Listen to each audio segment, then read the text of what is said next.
ಕವಣೆಗಲ್ಲನ್ನ ಕೈಯಲ್ಲಿ ಹಿಡಿದು ಹಾಡುತ್ತಾ ನಲಿದಾಡುವ ಈ ಏರು ಪ್ರಾಯದ ಹುಡುಗಿ ನಿಜವಾಗಿಯೂ ರೂಪವತಿ. ಹತ್ತಿರ ನಿಂತ ಪುರುಷನ ತಲೆಗೆ ಕಾಮದ ಮತ್ತನ್ನೇರಿಸಿ ಬಿಡುವ ಇವಳ ಮಾದಕ ಸೌಂದರ್ಯ ಸಪ್ತವರ್ಣದ ಮಗನ ಶರಕ್ಕೆ ಹೂಬಾಣದಂತೆ ಕುಣಿದಾಡುವ ಇವಳ ನವಿಲ ನಡೆಗೆ ಬೆರಗು ಮೂಡಿಸುತ್ತಿದೆ ಮನಗೆ. ಮುಂದುವರೆದು ಮಾತನಾಡಿಸಲು ಪ್ರೇರೇಪಿಸುತ್ತಿದೆ ಕಾಮದಾಹ. ಈ ನನ್ನ ಹೃದಯಕ್ಕೆ ಮಹಾದೇವಿ ಮಹಾದೇವಿ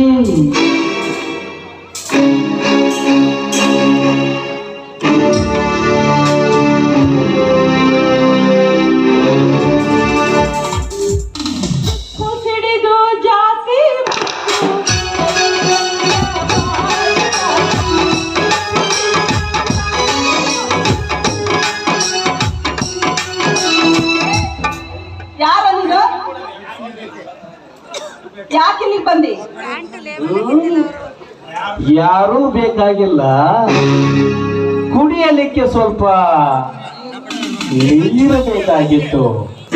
ನೀರು ತೀರು ಹೋಗಿದೆ. ನಮ್ಮ ಯಜಮಾನರು ತರೋದಕ್ಕಂತ ಹಳ್ಳಕ್ಕೆ ಹೋಗ್ಯಾರ. ತುಟಿ ಬಹಳ ಒಣಗ್ಯಾವು. ನಿಮ್ಮ ಯಜಮಾನ ತಂದ ಮೇಲೆನ ಕುಡಿದೋಗ್ತೀನಿ. ನೀರಿನ ದಾಹ ಹೆಚ್ಚಾಗಿರ್ಬೇಕು.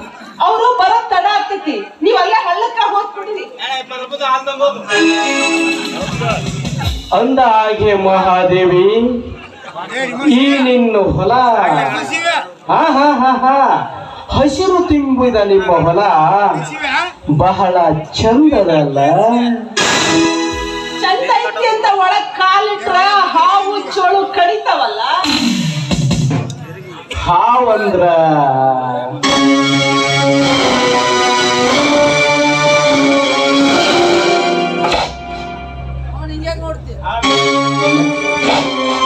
ಹಾವಿನ ಹಲ್ಲನ್ನು, ಚೇಳಿನ ಕೊಂಡಿಯನ್ನು ತೆಗೆಯಬಲ್ಲ ಜಾಣ್ಮೆಯನ್ನು ಕಂಡು ಹಿಡಿದ ನನಗೆ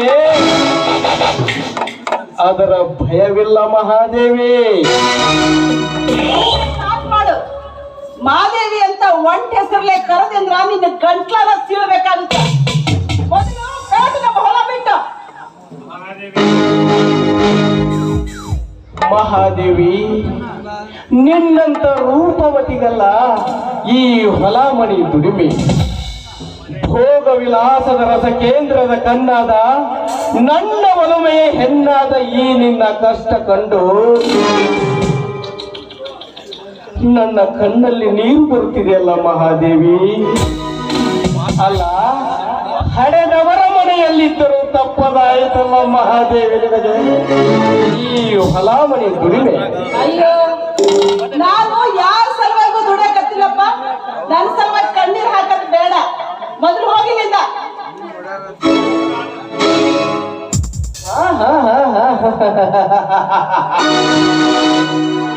ಬಹುಕಾಲದಿಂದಲೂ ಒತ್ತಿ ಹಿಡಿದ ನನ್ನ ಮನದ ಬಯಕೆ ತೀರುವ ಸಮಯವಿಂದು ಒದಗಿದ ಕಾರಣ ನೀನದನ್ನು ಕೆಡಿಸದಿರು. ನೋಡು ಮಹಾದೇವಿ, ಎಷ್ಟಾದರೂ ವಿಲಾಸವತಿಯಾದ ನೀನು ಈ ನಿನ್ನ ಸುಂದರ ಶರೀರವನ್ನ ಆ ಕರಿಯ ಕಳಕಳಿಗೆ ಅದು ಹೇಗೆ ಬಯಸುವೆ ನನಗೊಂದು ಅರ್ಥ ಆಗುತ್ತಿಲ್ಲ.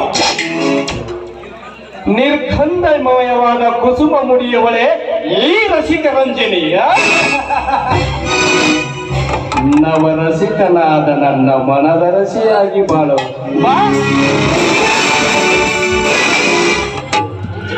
ಪುರಾಣ ಆ ಗಂಟು ಕೇಳೋರು ಯಾರು ಇಲ್ಲ ಇಲ್ಲಿ. ನಿನಗೆ ಗೊತ್ತೇನೋ, ಪರಮನೆಯ ಹೆಣ್ಣುಗಳನ್ನ ಕೆಣಕಿದ ಕೀಚಕನೇ ಗಂಗಾ ಮಾತೆಯ ಪಾಲಾಗಿದ್ದಾನೆ. ನಿನ್ನಂಥ ಪರದೇಸಿ ಪಾಡೇನೋ. ಹೋಗುವ ಮಾತು ಮರೆತು ಬಿಡು ಮಹಾದೇವಿ.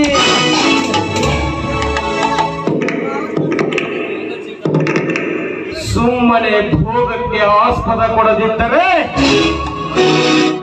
ಬಲತ್ಕರಿಸಿ ಆದರೂ ನನ್ನಿಷ್ಟ ತೀರಿಸಿ ನಿನ್ನ ಶೀಲಗೆಳಿಸಬಲ್ಲೆ. ಹೇಳು ಏನಂತವನ ಮಂದಿ ಹೆಣ್ಮಕ್ಳು ಮುಟ್ಟಕ್ಕೆ ನಾಚಿಕೆ ಬರಂಗಿಲ್ಲ ನಿನಗ. ಒಳ್ಳೆ ಮಾತಿಂದ ಹೋದ್ರೆ ಸರಿ, ಇಲ್ಲಾಂದ್ರೆ ಕೂಗಾಡಿ ಮಂದಿನ ಕುಡಿಸ್ಬಿಡ್ತೀನಿ ಜೋಕಿ.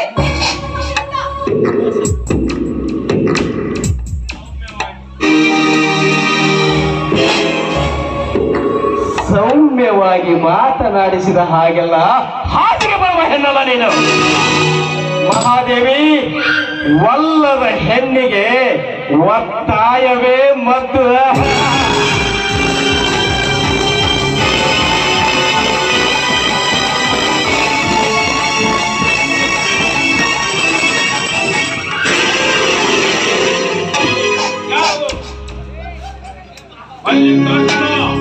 ಏನಿದ ಅನ್ಯಾಯ?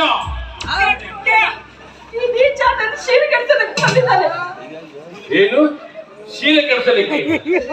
ಮಲ್ಲಿಕಾರ್ಜುನ, ಊರ ಪ್ರಮುಖರಾದ ನಿಮ್ಮಿಂದ ಓರ್ವ ಅಬಲೆಯ ಶೀಲಹರಣವೇ? ಪ್ರಭುರಾಜರು ಯಾವಾಗ ಬಂದ್ರೆ ನೋಡಿ, ನಮ್ಮ ಹೊಲಕ್ಕೆ ಅಂತ ಹೊರಟಿದ್ದೆ. ನನ್ನನ್ನು ತಮ್ಮ ಹೊಲದ ಬದಿಯಿಂದ ಕರೆದು ಇವಳು ಬಾ ಎಂದು ಕರೆದು ಮಾತನಾಡಿಸಿದಳು. ಆಡಿದೆ. ಅಷ್ಟರಲ್ಲಿ ನನ್ನ ಕೈ ಹಿಡಿದು ಕಾಮನಟಕ್ಕೆ ಬಾ ಎಂದು ಕರೆಯಬೇಕೆ? ಏನು ಸರಿಯಾದ ಸಮಯಕ್ಕೆ ದೇವರ ಹಾಗೆ ನೀವು ಬಂದು ನನ್ನ ಮನ ಕಾಪಾಡಿದಿರಿ. ಇಲ್ಲದಿದ್ದರೆ ತನ್ನ ತಪ್ಪನ್ನು ನನ್ನ ಮೇಲೆ ಹೊರಿಸಿ ಅನ್ಯಾಯ ಮಾಡುತ್ತಿದ್ದಳು ಈ ಹೆಣ್ಣು. ಅಲ್ಲರೇ, ಅಣ್ಣ ತಮ್ಮರ ಕಣ್ಣಲ್ಲಿ ನೀರು ಹರಿಸಲು ಹೇಸದ ಈ ಹೆಣ್ಣು ಜಾತಿ ಇನ್ನು ಹೊರಗಿನವರಾದ ನಮ್ಮನ್ನು ಬಿಟ್ಟಿದ್ದೇನ್ರಿ ಪ್ರಭು. ಏನಮ್ಮ ಏನಮ್ಮ ಇವನು ಹೇಳುವ ಮಾತು? ಈಗ ತಾನೇ ನೀವೇ ನೋಡಿದ್ರಲ್ಲ, ಅವ್ನು ನನ್ನ ಕೈ ಹಿಡಿದು ಎಳೆದಾಡಿದ್ದನ್ನ. ನೀವು ಕಂಡ್ರೆ ಅಂತ ಈ ರೀತಿ ನಾಟಕ ಮಾಡ್ತಾ ಇದ್ದಾನೆ ಈ ನೀಚ. ಏಯ್, ಏನ್ ಮಾಡ್ಬೇಕು ಅಂತ ಮಾಡಿದ್ಯಾ? ಧರ್ಮ ಯಾವಾಗ್ಲೂ ಗೆಲ್ಲುತ್ತೆ ಅನ್ನೋದನ್ನ ಮರಿಬೇಡ. ಈಗಲೇ ಹೋಗಿ ನಾವು ಒಬ್ಬರಿಗೆ ವಿಷಯ ತಿಳಿಸಿ ನಿನ್ನನ್ನು ತುಳಿಸ್ಬಿಡ್ತೀನಿ.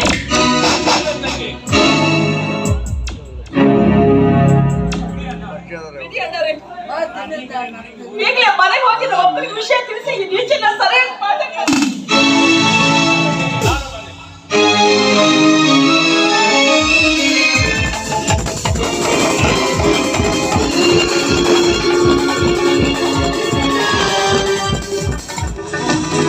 ಪಂಚಾಯತಿ ಕಮಿಟಿ ಬುದ್ಧಿ ಹೇಳ್ತಾಳಲ್ಲೋ ಈಕೆ. ಏನು ಕೊಂದೆಲೆ ಪ್ರಭ್ಯಾ, ಏನು ಕೊಂದೆಲೆ? ಹೋಗು, ನಿನ್ನ ನನಗೇನು?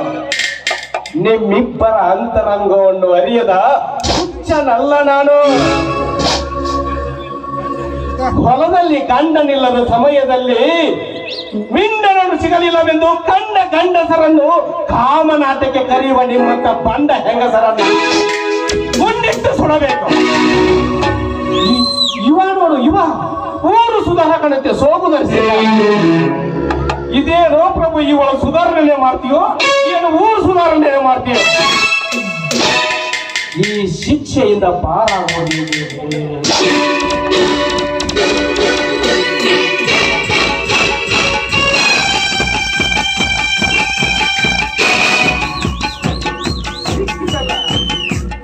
ಸಿಕ್ಕಿತಲ್ಲ ಹಂಚಿಕೆ. ಕಳಕ ತನ್ನ ಹೆಂಡತಿಗೆ ಪ್ರೀತಿಯಿಂದ ತಿನಿಸು ತಂದಿರಬೇಕು ಟೀ ಅಂಗಡಿಗೆ. ಇದು ಇಂದಿನ ಪಂಚಾಯಿತಿಯನ್ನು ನೀ ಬಲದಿಂದಲೇ ನನ್ನ ಗೆಲುವು ಸಿದ್ಧ.